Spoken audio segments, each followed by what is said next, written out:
Au Challenger d'Aix-en-Provence, il y a vraiment du beau monde. David Goffin s'est prêté au jeu des questions-réponses au micro de Games 10 Talk. Le Belge se confie par rapport à son état de forme actuel. On sait qu'il revient de blessure, il a été blessé au genou, ça a été compliqué. Et il nous parle un petit peu de ses objectifs à court terme, de quand il espère atteindre son pic de forme. Je t'en dis pas plus et je te laisse avec David Goffin.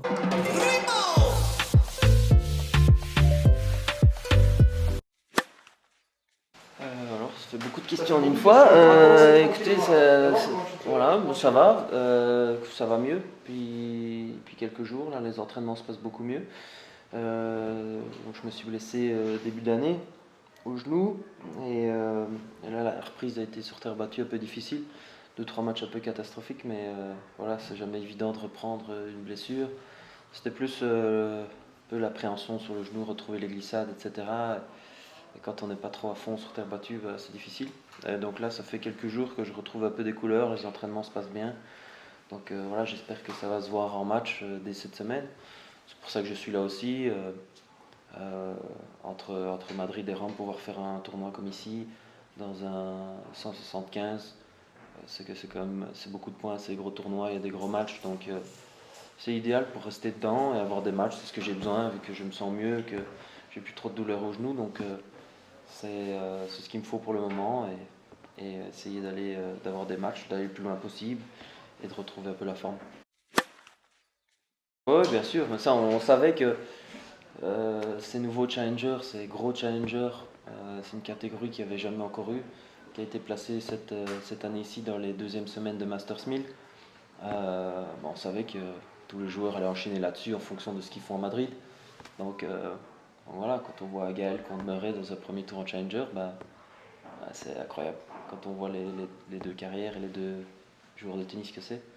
Donc c'est cool, il y a des super bons matchs, il y a des bons joueurs, donc ce sera une belle semaine ici. Ouais, mais en ce moment je suis un peu plus concentré sur moi parce que j'essaye de retrouver mon niveau de jeu, mon niveau physique, un peu de tout pour jouer de mieux en mieux. Et voilà, après l'adversaire, en ce moment, ces semaines-ci, m'importe peu, même si voilà, je joue contre Benoît et je le connais bien évidemment, et on sait ce qu'il peut faire, il rejoue bien depuis quelques semaines-ci, il a fait des bons matchs, et depuis Monte-Carlo, etc. à Madrid, j'ai vu un peu jouer, il joue beaucoup mieux. Donc oui, c'est un jeu un peu atypique, il va avec des hauts et des bas, il peut jouer incroyable, comme un peu moins bien dans certaines périodes de match. Donc voilà, moi, mais comme j'ai dit, je me focalise beaucoup plus sur moi, et parce que j'espère que ce sera un bon match et que je pourrais entamer ce tournoi par une victoire, ce serait cool. Après, les deux, ce serait bien, que je retrouve mon niveau de jeu, qu'il y ait des matchs et que je puisse aller loin dans le tournoi, ça c'est sûr. Ça va ensemble, donc c'est pour ça que je suis d'abord focalisé sur moi et puis m'accrocher pour essayer d'enchaîner les victoires et que je me sente de mieux en mieux cette semaine. Mais c'est pas simple, voilà, j'ai Benoît tout de suite dès le premier tour, c'est des matchs difficiles. Chaque match sera difficile pour aller loin, mais on va essayer. C'est pas comme si j'arrivais en pleine confiance et de dire ici je suis prêt, je suis venu pour le gagner. Ici je sais pas trop comment m'attendre en fait pour le moment, donc on verra bien match après match. Mon jeu de jambes, tout ce qui est pour prise de balle tôt, rentrer dans le cours, faire bouger mes adversaires, couper les trajectoires et jouer vite. Tout ça, ça va avec un jeu de jambes. Et quand je sens que je suis un peu à la rue, je fais beaucoup plus de fautes, je joue moins vite, je subis plus. Et quand je suis en défense, que je suis loin derrière ma ligne, c'est pas trop mon jeu.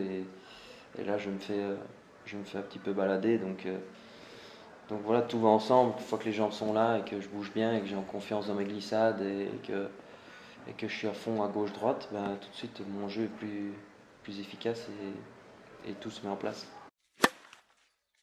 Au début, j'ai peut-être commencé un peu tôt à Monte-Carlo parce que voilà, j'habite là et je me suis dit c'est un tournoi un peu à la maison et je m'entraînais là depuis 1 ou 2 semaines, donc je me suis dit on va faire un test. Puis après voilà, je me suis dit ça va aller un peu mieux à Barcelone, etc.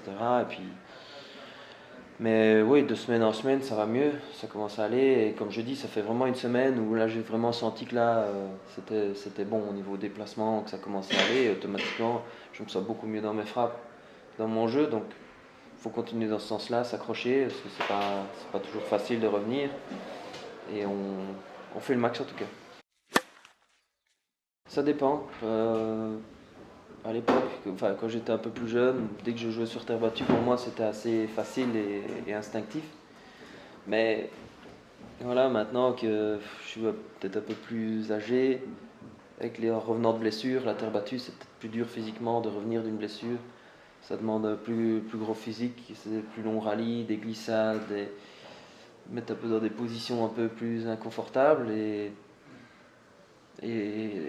dans ce cas-ci, quand on recommence sur dur, peut-être que voilà, on a un peu plus de points gratuits, on peut un peu plus servir, abréger les échanges, ça peut marcher, quoi.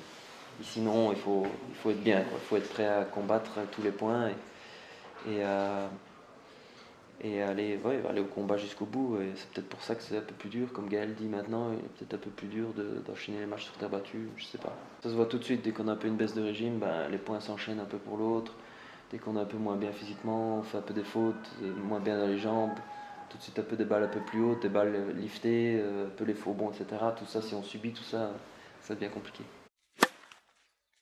Ouais, d'habitude, cette période-ci, terre battue et l'enchaînement de gazon, c'est clairement l'objectif de ma saison, du mois d'avril jusqu'à juillet. C'est vraiment là où je mets le pic de ma saison, où ce sont les enchaînements de tournois que j'adore, où j'ai toujours bien performé finalement dans ma carrière les 15 dernières années. Et, euh, et le gazon, ouais, ça reste un plaisir toujours. Enfin, les deux, les deux. J'adore quand la terre battue arrive en Europe. C'est une surface que j'adore. Et puis enchaîner sur la terre battue, c'est chouette aussi. C'est un autre tennis, c'est 3 semaines vraiment de pur plaisir. Et on essaie de se faire le maximum. Et voilà, avec deux quarts de finale à Wim, c'est clairement le grand chelem que je préfère. Ah, ce serait bien un peu plus tôt, ce serait bien Bien Roland. sûr, oui. Ce serait bien Roland, même ici, mais Mais d'être optimal vraiment, voilà. à fond, pouvoir vraiment défendre tes chances. Roland reste quand même un grand chelem, important aussi pour la Belgique, etc. Donc j'espère faire un bon Roland, parce que faire un bon Roland, bah, ça me donnera la confiance qu'il faut pour enchaîner sur le gazon et être prêt pour Wimbledon. Donc voilà, c'est l'objectif d'être bien Roland quand même d'abord, pour ensuite pouvoir enchaîner sur Wim. Mais parce que voilà, si je suis encore, c'est encore difficile à Roland, etc. Il y aurait des doutes sur le gazon qui suit, donc l'objectif est d'être bien dans les semaines à venir. Ouais, c'est un très bon joueur, il est assez costaud, il est, euh, il a assez un beau jeu, un jeu assez agressif, il va vers l'avant, c'est gai de le voir jouer. Voilà, il a encore un peu des hauts et des bas, des périodes où sur les saisons où il a dur, donc de temps en temps, puis il gagne un challenger, puis on le voit plus, puis il rejoue bien à nouveau. Donc ouais, il doit encore passer un cap pour essayer d'arriver dans le top 100. Je pense qu'il en est capable et ce serait bien pour lui s'il arrive, ce serait un bon accomplissement pour lui s'il arrivait dans le top 100. Pourquoi pas cette année ou l'année prochaine, ce serait bien. Il fallait faire quelque chose, ça c'est sûr. Mais c'est plutôt sur le fait de rallonger les Masters 1000 qui est, je trouve, un peu trop. Ok, pour Indian Wells Miami, c'est plus toujours comme ça, mais de vouloir le faire sur beaucoup plus de Masters 1000, je trouve ça un peu ridicule. Et ça enlève des semaines de 250. Du coup, ouais, surtout que si c'est des tournois comme ici, ils mettent des challengers, mais c'est comme des 250. Donc au final, enlever des 250 pour en faire des 175 qui ont le même niveau que les 250, c'est c'est un peu dommage. Parce que bon, je trouvais que même sur 7-8 jours des Masters 1000 comme Madrid et Rome, ça tournait bien. Donc voilà, je trouve ça un peu différent et je préférais un peu le système d'avant. Ouais, mais alors j'aurais pu faire des 250 ou même d'autres challengers qu'il y avait en même temps. Donc je vois pas vraiment la plus-value à ça. Maintenant, c'est bien quand même qu'ils aient fait un des plus gros challengers, des 175, mais voilà, je trouve que je trouve qu'on perd un petit peu la magie de cette période-ci avec Madrid-Rome, et puis il y avait plein de 250 qui avaient en même temps entre eux. On pouvait faire un peu des programmes un peu différents, et là ça force un peu tout le monde à faire Madrid-Rome, et puis tout le monde de venir dans un challenger au cas où, c'est un peu bizarre, mais voilà, on verra bien, on fera le bilan après la saison. C'est clair, on fait toutes les étapes, on passe par les juniors, puis on commence les 10 000 $. Enfin, il y avait des 10 000 $ à l'époque, les futurs, maintenant ça commence à 15.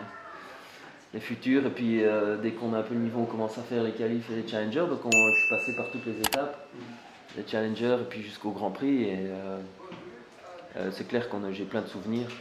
Plein de souvenirs challenger un peu partout, des tournées partout dans le monde évidemment. Et là, d'en refaire, je vois pas ça comme un challenger évidemment ici. C'est un super match dans un super club ici, donc c'est pas du tout une pénitence de venir jouer ici, ça c'est sûr. Mais c'est vrai que maintenant, quand on refait des challengers, j'en ai fait un en Belgique que j'ai gagné début d'année.